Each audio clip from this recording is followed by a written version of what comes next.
नमस्कार प्यारे साथियों, मैं सुशील जादौन आप सभी का हमारी परीक्षा यूट्यूब चैनल पर स्वागत करता हूं, अभिनंदन करता हूं। कैसे हैं आप सब लोग? बहुत अच्छे होंगे। और तैयारी भी साथियों अब बहुत अच्छी चल रही होगी। और अगर अभी भी तैयारी सही नहीं चल रही है तो साथियों फिर तैयारी का मतलब क्या बनता है? दोस्तों, आप अच्छी तरह से जानते हैं कि आरपीएफ एसआई के पेपर की तो डेट आपके सामने ही है और कांस्टेबल की भी डेट को नकारा नहीं जा सकता। वो भी साथियों आपके सामने आ ही चुकी है। लगभग बात करेंगे कब रहने वाली है, कंपटीशन कैसा है, क्या सेफ स्कोर होना चाहिए, मेल फीमेल दोनों की बात करेंगे और कितने नंबर पर आप ये कह सकते हो कि सर मेरा फाइनल सिलेक्शन हो जाएगा, मुझे कोई प्रॉब्लम नहीं है, वो स्कोर आखिरकार क्या रहेगा। तो आरपीएफ वाले बच्चों के लिए मुख्यतः ये वीडियो है। आरपीएफ एसआई के बच्चे हो चाहे कांस्टेबल के बच्चे हो, सभी बच्चे इस वीडियो को साथ एक बार शेयर कर देंगे, एक बार लाइक कर देंगे और चैनल को सब्सक्राइब जरूर कर लेंगे। दोस्तों आइएगा शुरू करते हैं इस वीडियो को। दोस्तों देखिए, सबसे पहली बात करें तो आपको अच्छी तरह से पता है कि आरपीएफ कांस्टेबल और एसआई में दोनों में ही अगर हम देखें तो पिछली साल की अपेक्षा इस बार वैकेंसी कम थी, पद आपके कम आए थे। अगर पद कम आते हैं तो साथियों इसका मतलब यह है कि कट ऑफ बहुत ज्यादा जाएगा? नहीं। कट ऑफ से साथियों पद कम आने से और पद ज्यादा आने से कट ऑफ पर बहुत ज्यादा अंतर नहीं पड़ता। अंतर साथियों पड़ता है पेपर के लेवल से। अगर आप पेपर के लेवल को बहुत कठिन बना देंगे तो कट ऑफ आसान चला जाएगा, चाहे पद कितने भी हो।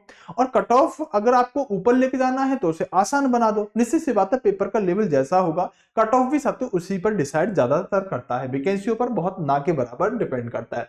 दोस्तों इस बार जो आपका पद है कांस्टेबल वाले और एसआई वाले, तो 452 आपके सब इंस्पेक्टर के पद हैं आरपीएफ में। साथ के साथ साथ कांस्टेबल में आपके 4208 पद हैं, यानी कि कांस्टेबल एसआई के ये पद रहने वाले। दोस्तों अगर हम एसआई की बात करें तो एसआई के अंदर फॉर्म का डाटा आ चुका है, जिसमें यह बताएगा कि 15 लाख लगभग साथियों इसके अंदर 15,38,000 के आसपास इसमें कुल फॉर्म भरे गए हैं एसआई वाले में।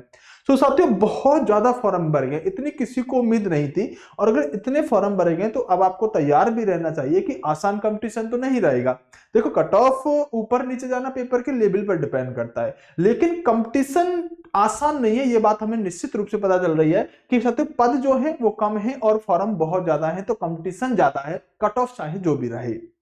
दोस्तों जो भी आपके जितने भी पद रहेंगे उस पदों का साथियों 10 गुना बच्चा यहां पर बुलाया जाएगा, यानी कि हम कह सकते हैं साथियों आपके लगभग 4520 बच्चे, 452 पद हैं तो 4520 बच्चे आपके पीएसटी फिजिकल दौड़ के लिए आपके यहां पर बुलाए जाएंगे।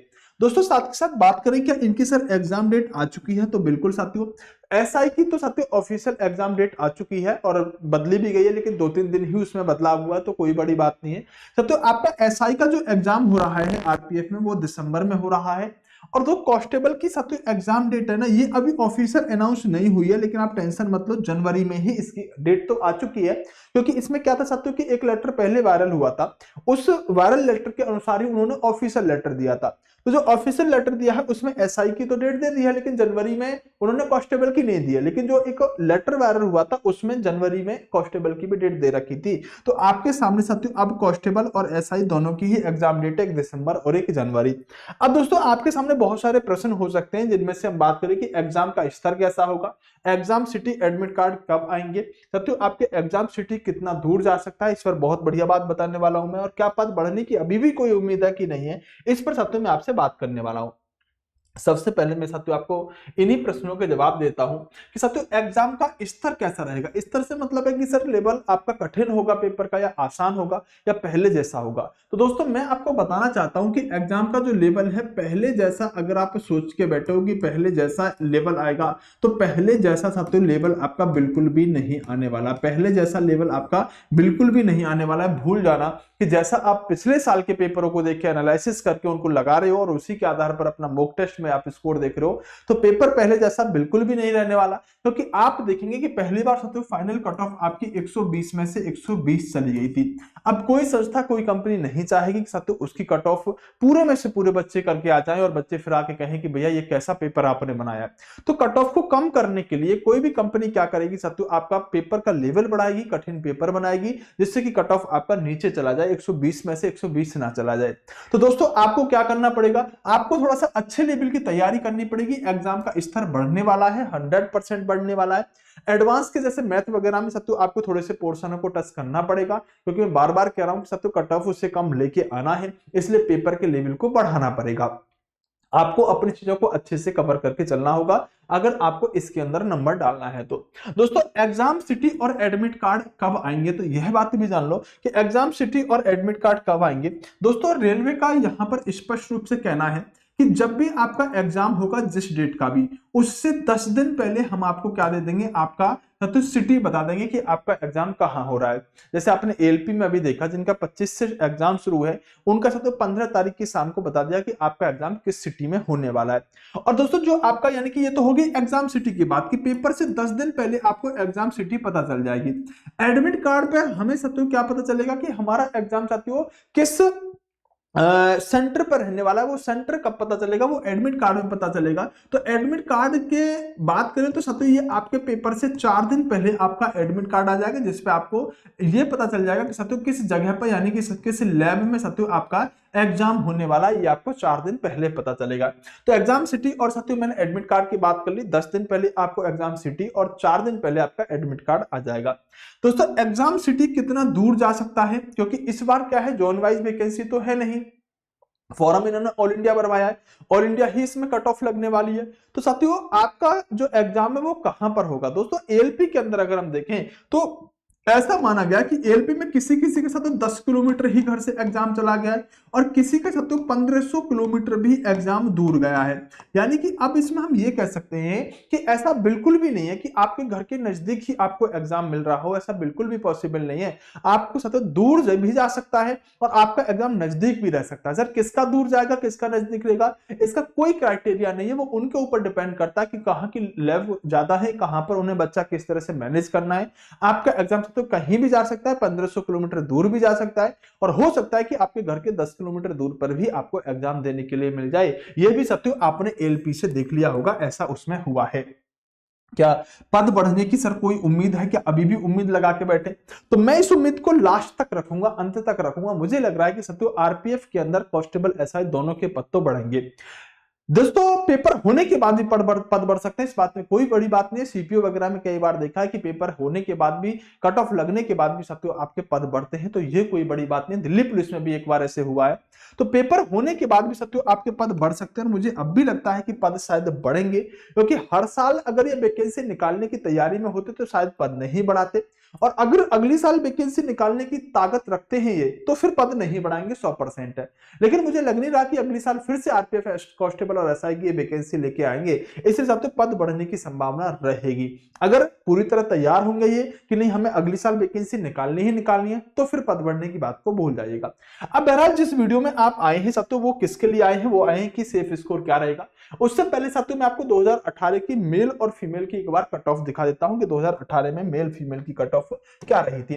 दोस्तों देखिएगा यहां पर पहले क्या था, ग्रुप थे A B C D E F, यानी कि पहले जॉन वाइज फॉर्म थे, तो जॉन वाइज इसमें ग्रुप थे। जैसे ए ग्रुप में साथियों S R S W R S C R आते थे, तो ये जॉन थे इस तरह से। और इनकी जो कट ऑफ रही थी, जैसे ए ग्रुप की कट ऑफ रही थी साथियों 79 पर, बी ग्रुप की कितनी रही थी लड़कों की 87 पर, सी ग्रुप की कितनी रही थी 86 पर। ये डी किसकी है साथियों, ये आपकी हम बात करें पीईटी और पीएसटी की कट ऑफ है साथियों। उसी तरह से यहां पर आप कट ऑफ देखेंगे, लड़कों की कट ऑफ है यूआर की, फिर ओबीसी एससी और एसटी की कट ऑफ इस तरह से जॉन वाइज।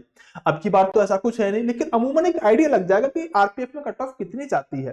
दोस्तों जहां पर अगर हम फीमेल की बात करें तो ये जॉन हो गए आपके, और ये साथियों आपकी यूआर की, ओबीसी एससी और एसटी की कट ऑफ हो गई। तो ये लगभग साथियों आपकी किसकी रहती है, पीईटी और पीएसटी की कट ऑफ रहती है। तो एक आइडिया लग गया कि लगभग साथियों यहां पर इतनी भी कट ऑफ जा रही है। दोस्तों वैसे तो हम बात करें कि कट ऑफ का जो निर्धारण है वो पूरी तरह से किस पर होता है, वो सबसे पेपर के लेवल पर होता है। आपके पेपर में साथियों मैथ आना है, आपके पेपर में 35 अंक की जीके और रीजनिंग साथियों, सॉरी समझ आता हूं साथियों, आपके पेपर में जो आएगा रीजनिंग जो आने वाली है साथियों आपकी 35 अंक की आने वाली है, और जीके जो आने वाली है आपकी 50 अंक की आने वाली है।